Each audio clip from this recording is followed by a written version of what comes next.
என் அன்பு சகோதர சகோதரிகளே, ஆண்டவரும் உலக இரட்சகருமான இயேசு கிறிஸ்துவின் நாமத்தில் என் அன்பின் வாழ்த்துக்கள். இன்றைய முத்து எனும் இந்த சிறிய தியானத்தின் மூலம் மறுபடியுமாக இன்றைக்கும் உங்களை சந்திப்பதில் மகிழ்ச்சி அடைகிறேன். பிரியமான தேவனுடைய பிள்ளைகளே, கலாத்தியர் 4:28 சகோதரரே, நாம் ஈசாக்கை போல வாக்குத்தத்தத்து பிள்ளைகளாய் இருக்கிறோம். நாம் வாக்குத்தத்தத்து பிள்ளைகள். எவ்வளவு நல்ல ஆண்டவர் பாருங்களேன். நம்மை அந்நியரும் பரதேசிகளுமாய் இருந்த நம்மை இயேசு கிறிஸ்துவின் இரத்தத்தால் கழுவப்பட்டது நிமித்தமாக நாம் அவரை அப்பா என்று அழைக்கப்படுகிற புத்திர சுவிகாரத்தின் ஆவியை தேவன் நமக்கு தந்ததினாலே பாருங்க, இயேசு கிறிஸ்து மூலமாய் தேவனிடத்தில் சேருகிற ஸ்லாக்கியத்தை பெற்ற நாம் இப்போ முற்பிதாக்களுக்கு ஆண்டவர் கொடுத்த வாக்கு தத்தங்களுக்கெல்லாம் சுதந்திரவாளிகளாக, பங்காளிகளாக கர்த்தர் நம்மை மாற்றுகிறார். இந்த வாக்கு தத்தங்கள் எல்லாம் எப்படி நிறைவேறும்? நான் சொன்னேன், முதலாவது உறுதியான விசுவாசம் நமக்குள்ள இருக்கணும். இரண்டாவதாக பொறுமையாக இருக்கணும். கர்த்தர் சொன்னதை செய்வார் என்ற பொறுமை நமக்கு தேவை. பொறுமையாக இருந்து பெற்றுக்கொள்வோம். மூன்றாவதாக 2 நாளாகமம் 32 24வது வசனத்தை நான் வாசிக்கிறேன். 2 நாளாகமம் 32 24வது வசனத்தை நான் படிக்கிறேன். அந்நாட்களில் எசேக்கியா வியாதிப்பட்டு மரணத்துக்கு ஏதுவாய் இருந்தான்.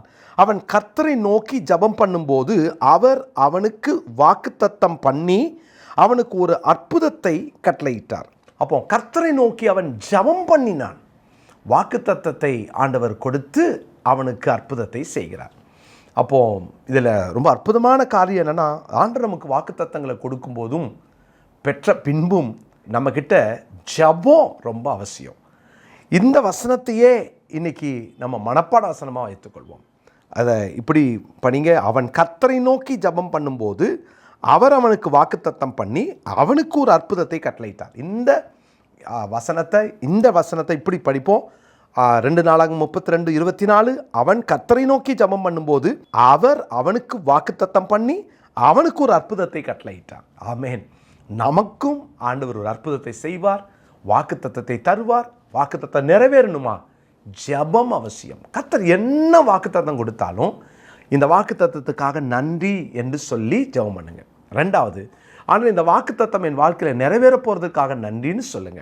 மூன்றாவது, இந்த வாக்குத்தத்தத்தை பெற்றுக்கொள்ள என்னை தகுதிப்படுத்தும்னு ஜெபம் பண்ணுங்க. நாலாவது, இந்த வாக்குத்தத்தம் என் வாழ்க்கையில் உம்முடைய நேரத்தின்படி எனக்கு செய்ய போறீங்க, நான் அதுக்காக காத்திருக்கிறேன்னு சொல்லுங்க. இந்த வாக்குத்தத்தங்களை நாம் பெறுவதற்கும் அது நிறைவேறுவதற்கும் ஜெபம் ரொம்ப அவசியம். பிரியமான தேவனுடைய பிள்ளைகளே, ஜெபம் பண்ணும்போது ஆண்டவர் கொடுத்த வாக்குத்தத்தங்களுக்காக நன்றி சொல்லியிருக்கிறோமா? உங்களுக்கு பர்சனலாக கர்த்தர் பேசின அந்த வார்த்தையை சொல்லி இந்த வசனத்துக்காக நன்றி என்று சொல்லியிருக்கிறீங்களா? பல நேரங்களில் அவருடைய பரிசுத்தவான்கள் ஜெபித்த ஜெபங்கள்லாம் பார்த்தீங்கன்னா, இப்படி சொன்னீரே ஆண்டவரே அப்படின்னு ஜெபம் பண்ணுறதை நம்ம பார்த்துருக்கிறோம். அருமையான தேவனுடைய பிள்ளைகளே, இது நம்ம என்றைக்குமே நம்ம ஜெபம் பண்ணும்போது அவருடைய வாக்குத்தத்தங்களை சொல்லி ஜெபம் பண்ணுங்க. ஆண்டவர் அதில் பிரியப்படுவார். அவர் அதை கண்டிப்பாக நம் வாழ்க்கையில் நிறைவேற்றுவார். அதனால தான் 2 நாளாகமம் 7 14வது வசனத்தில் பாருங்களேன். என் நாமம் தரிக்கப்பட்ட என் ஜனங்கள் தங்களை தாழ்த்தி ஜெபம் பண்ணி என் முகத்தை தேடி தங்கள் பொல்லாத வழிகளை விட்டு திரும்பினால் அப்பொழுது பரலோகத்தில் இருக்கிற நான் கேட்டு அவர்கள் பாவத்தை மன்னித்து அவர்கள் தேசத்துக்கு சேமத்தை கொடுப்பேன். இந்த ஸ்தலத்தில் செய்யப்படும் ஜெபத்திற்கு என் கண்கள் திறந்தவைகளும் என் செவிகள் கவனிக்கிறதுமாய் இருக்கும். பாருங்க, இதெல்லாம் அவர் சொல்லிட்டு அங்கே அவர் சொல்கிறாரு, இதெல்லாம் சொன்னீங்களே என்று அங்கே தேவனுடைய சமூகத்தில் அவர் ஜெபம் பண்ணுறார் சாலமோன். அப்போ கர்த்தர் சொன்னதையெல்லாம் சொல்லி சாலமோன் ஜெபிக்கிறார். இப்படி சொன்னீங்களே ஆண்டவரே அப்படின்றத ரொம்ப அழகாக அங்கே அவர் சொல்லி காண்பிக்கிறார். பிரியமானவர்களே, கர்த்தர் சொன்ன வாக்குத்தத்தங்களை எல்லாம் நீங்கள் சொல்லி ஜெபம் பண்ணுங்க. ஜெபத்தை விட்டுறாதீங்க. நிறைய பேருடைய பழக்கம் என்னென்னா, வாக்குத்தத்தம் கிடைக்கும்போது ஜெபம் பண்ணுவாங்க. கர்த்தர் வாக்குத்தத்தம் கொடுத்ததுக்கப்புறம் ஜெபத்தை விட்டுருவாங்க. அதுவாக நடக்கும்னு நினச்சிக்குவாங்க. நமக்கு வாக்குத்தத்தங்களை பெறுகிற வரைக்கும் நம்முடைய ஜெபங்கள் அதிகரிக்கணுமே தவிர முடியக்கூடாது. ஒவ்வொரு நாளும் உங்கள் ஜெபத்தை அதிகப்படுத்துங்க. ஆண்டவர் இன்னும் அந்த வாக்குத்தத்தங்களை நம்முடைய வாழ்க்கையில் அவருடைய சித்தத்தின்படி திட்டத்தின்படி கொடுத்து நம்மை ஆசீர்வதிப்பார். அதனால தான் சங்கீதம் 50 15 வசனத்திலே நம்ம படிக்கிறோம், ஆபத்து காலத்தில் என்னை நோக்கி கூப்பிடு.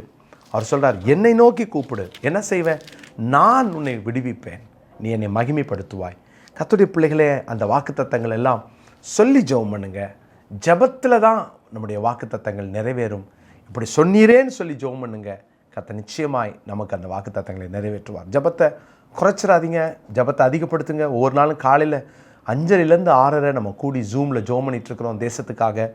டெய்லி வாங்க, உங்கள் ஜபத்தை அதிகப்படுத்துங்க. எப்படியெல்லாம் எங்கெல்லாம் நம்மளால் ஜெபிக்க முடியும் அப்படின்றதில் கவனம் செலுத்துவோம்.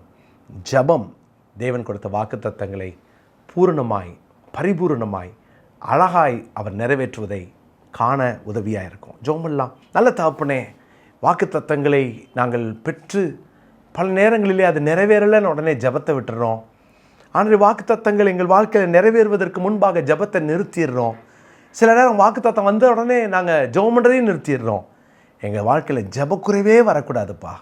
ஜெபம் பண்ணிகிட்டே இருக்கணும். எங்களுக்கு அந்த கிருபைகளை தாரும்.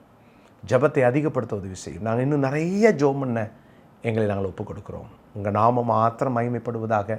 உங்கள் வல்ல கரத்தில் எங்களை தாழ்த்தி தருகிறோம். இயேசுவின் நாமத்தில் ஜெபிக்கிறோம் நல்ல பிதாவே, ஆமென்.